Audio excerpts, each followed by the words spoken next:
Radio Pays. Et oui, suite de notre semaine justice dans l'invité du 7h, objectif mieux comprendre comment fonctionne le système judiciaire en Guyane. Hier, nous étions avec Marie-Laure Piazza, la première présidente de la Cour d'appel de Cayenne, et ce matin, c'est au tour du procureur de la République, Samuel Fignels. Bonjour. Bonjour, monsieur Zamit. Merci d'avoir accepté notre invitation, Samuel Fignels. Je vais commencer en vous posant finalement presque la même question que j'ai posée hier à Madame Piazza pour bien comprendre déjà ce qu'est un procureur. On entend souvent parler de vous dans nos actualités. Quel est votre rôle, Monsieur Fignels? À quoi sert un procureur de la République? Alors tout d'abord, ce que je vous dirais, c'est qu'un procureur de la République, il n'est pas seul. On est une équipe de 9 magistrats du parquet, au parquet de Cayenne.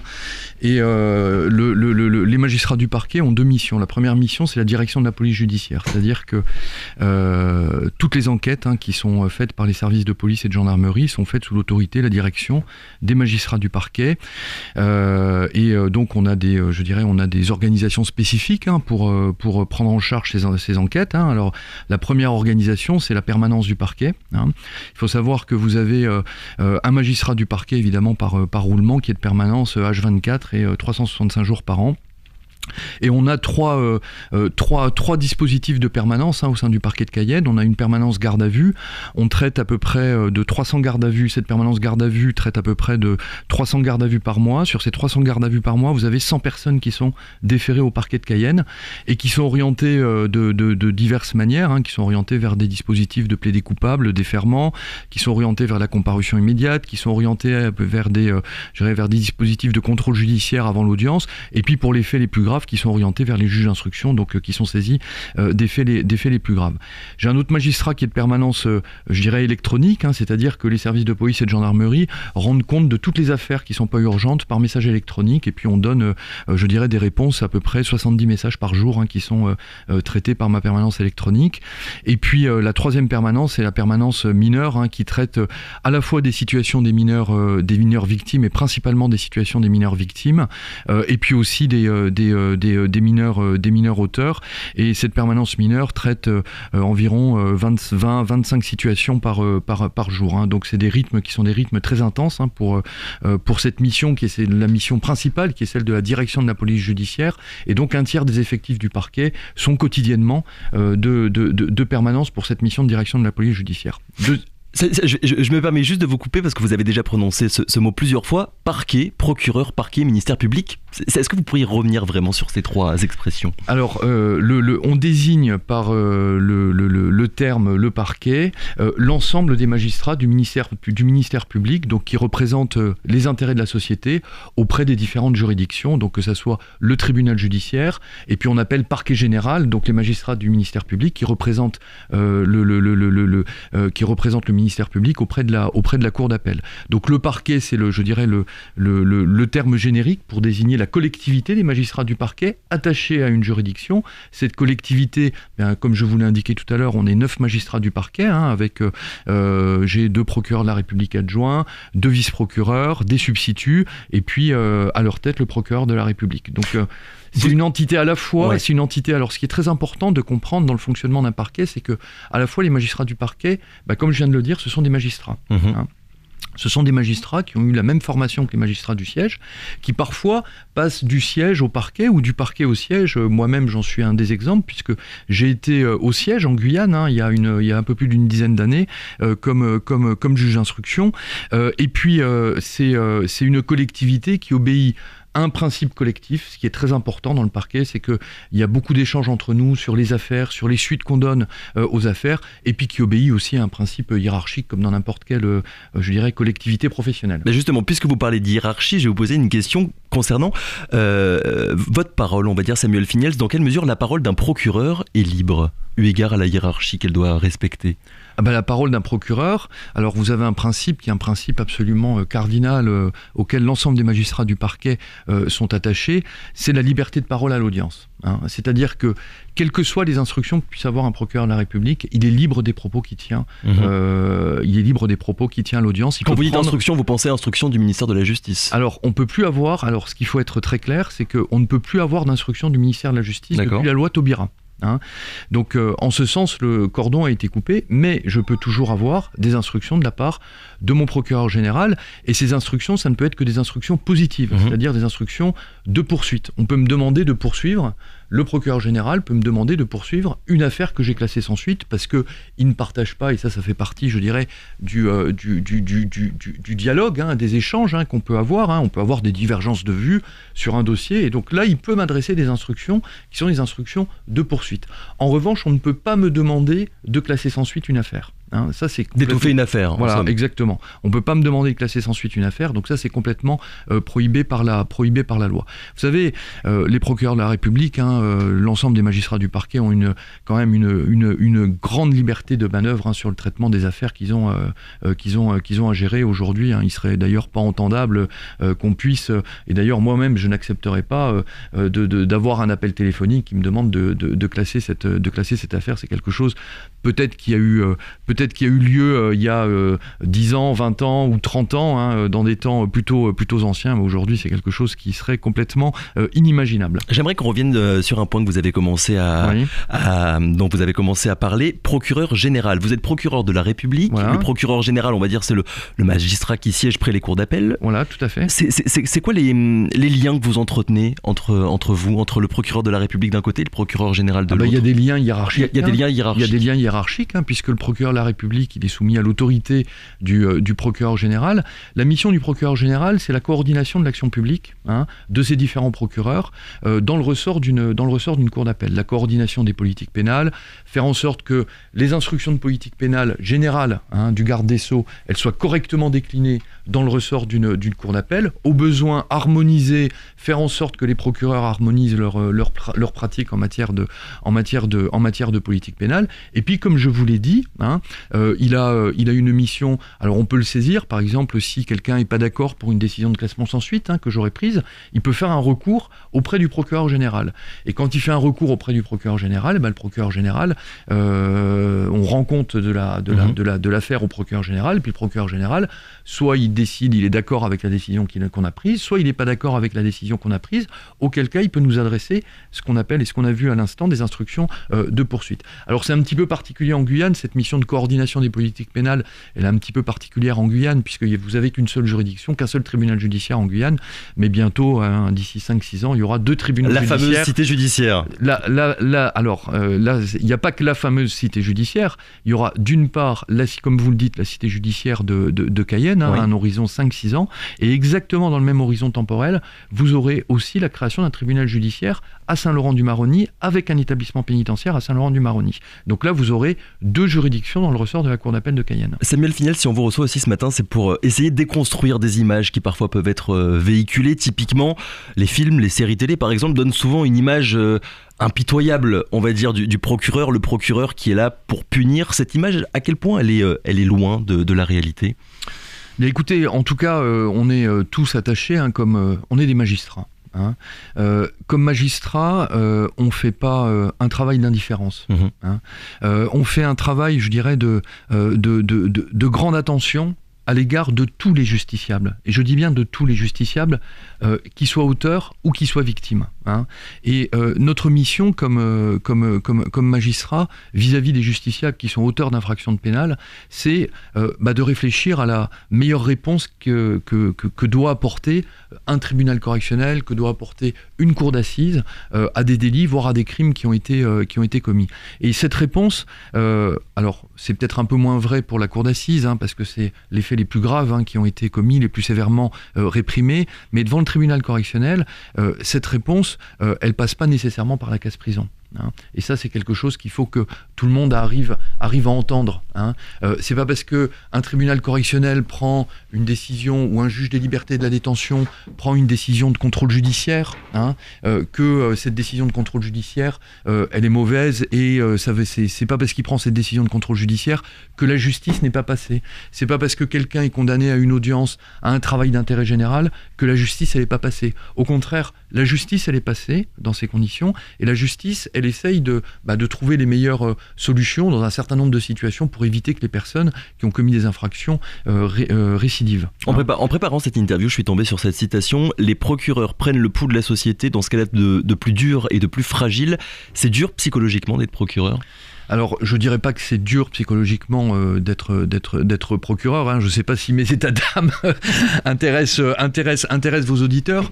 Ce que je peux dire, c'est... Non, mais pour qu'on se rende compte vraiment du caractère humain, on va dire, en fait, de votre métier. Ce que je peux dire, et ce qui peut être dur à vivre hein, pour mes collègues, c'est comme vous le dites, peut-être la charge émotionnelle que représentent certaines affaires, les drames qui se nouent, qui parfois se dénouent, chercher des solutions et puis aller, je dirais, peut-être aussi parfois dans ce que l'âme humaine peut générer de pire, hein, pour essayer de trouver les meilleures options, les meilleures solutions à prendre dans un dossier, ce qui peut être dur hein, pour tous les professionnels, mais je dirais, c'est pas que les procureurs qui sont concernés, c'est aussi les juges, c'est les enquêteurs, les policiers, les gendarmes, c'est les huissiers, c'est traiter ces affaires, je dirais, d'abus sexuels sur mineurs, c'est aussi les médecins, je dirais, des unités médico-judiciaires, c'est prendre en charge, je veux dire, la souffrance d'un certain nombre de personnes qui ont vécu des choses absolument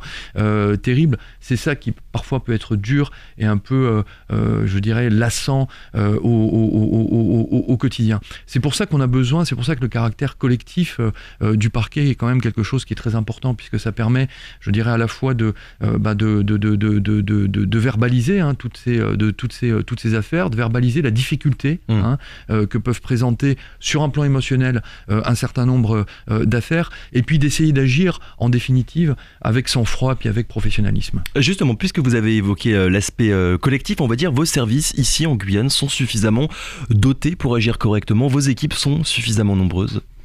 Alors écoutez, moi je vous dirais plusieurs choses.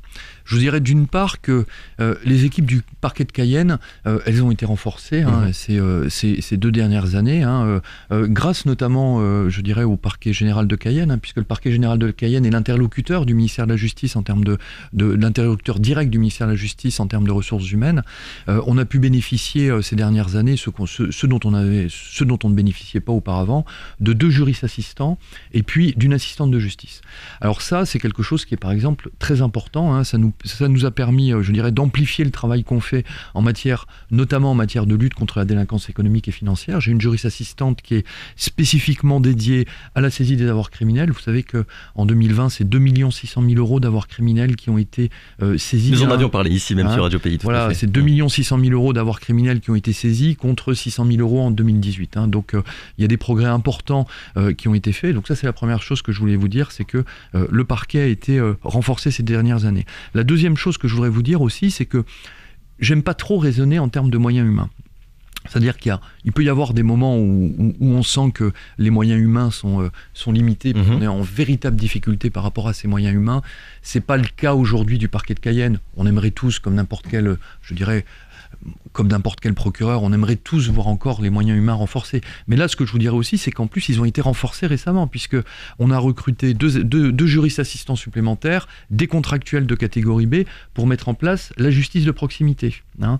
Et donc, ils sont chargés de missions qu'on pourra évoquer, si vous voulez, mais ils sont chargés de missions spécifiques sur le développement de la justice de proximité, le développement des audiences foraines, le suivi des mesures alternatives aux poursuites avec les délégués du procureur, parce que je travaille avec une équipe aussi de 7 délégués du procureur.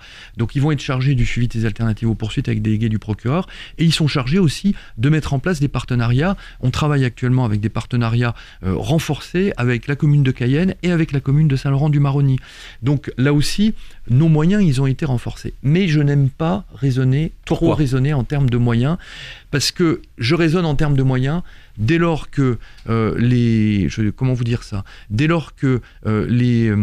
lors que les possibilités organisationnelles que j'ai d'améliorer le fonctionnement de la chaîne pénale ont atteint leurs limites. Hein.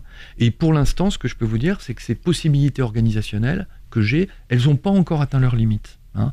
Donc on a encore... Il y a encore de la marge. On a encore des marges en termes d'organisation interne, en termes de mise en place de nouveaux dispositifs, de dispositifs novateurs en matière d'alternatives aux poursuites, notamment je dirais, on a encore de la marge pour mettre en place de nouveaux dispositifs. Et tant que moi, j'ai pas atteint cette marge, je viendrai pas vous dire, hein, je ne dirai pas aux journalistes que le parquet manque de moyens. Le parquet est à sa tâche, est pleinement à sa tâche. Comme je vous l'ai dit, H24, 365 jours par an, et traite avec professionnalisme l'ensemble des affaires qui lui sont soumises. En tant que procureur de la République, Samuel Finiels, vous êtes ce qu'on appelle une autorité de poursuite. C'est-à-dire que vous avez le pouvoir de déclencher des poursuites judiciaires quand on vous rapporte une infraction. Quel lien, du coup, est-ce que vous entretenez avec les forces de l'ordre ? Alors, c'est un travail quotidien. Le lien, comme je vous le disais, c'est le lien qu'on entretient avec les services de police et de gendarmerie dans leur dimension police judiciaire. Puisque il faut savoir que des services de police et de gendarmerie, ils sont soumis à une double autorité. Ils ont plusieurs missions. Parce qu'ils ont plusieurs missions. Ils ont des missions qui sont des missions administratives. Et ça, ces missions administratives, elles relèvent des prérogatives du préfet.